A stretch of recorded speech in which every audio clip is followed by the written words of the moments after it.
ગોંડલ તાલુકા police station ખાતે 24/7/2025ના રાત્રિના સમયે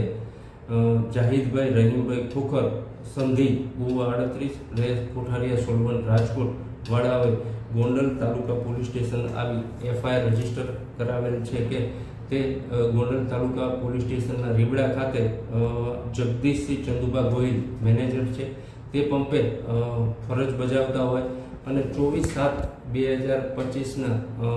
લગભગ રાત્રિના 1 વાગ્યાની આસપાસ પોતે ઓફિસમાં સૂતા હોય એ દરમિયાન ફાયરિંગનો અવાજ સાંભળવા મળે. તાત્કાલિક તેઓએ ઓફિસની બહાર જોતા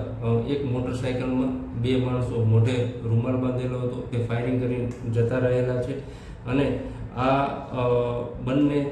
માણસો મધ્યમ બાંધાના હોય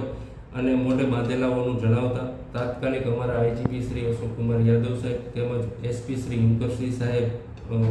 રાજકોટ ગ્રામ્ય એસપી સાહેબની સૂચના અન્વયે અમુક ગોંડલ તાલુકા પરમાર પીઆઈ પરમાર તથા એસઓજી પીઆઈ પારગી તથા તેની જુદી જુદી ટીમો બનાવ સ્થળની તાત્કાલિક વિઝિટ લેવામાં આવી છે અને આ કામે આજરોજ સોશિયલ મીડિયા મારફતે તેમજ ઇલેક્ટ્રોનિક મીડિયા મારફતે એવી હકીકત જાણવા મળેલી કે હાર્દિકસિંહ હરદેવસિંહ અડવાળ તાલુકો ધોરાજી ત્યાંના રહેવાસી છે અને તેને સોશિયલ મીડિયા મારફતે આ ફાયરિંગની જવાબદારી સ્વીકારેલ છે. જે અનુસંધાને અમારી એલસીબીની ટીમ, એસઓજીની ટીમ અને ગોંડલ તાલુકા પોલીસ સ્ટેશનની ટીમો આ હાર્દિકસિંહને શોધવા માટે તાત્કાલિક જુદી જુદી જગ્યાએ રેડ પાડવામાં આવી રહેલ છે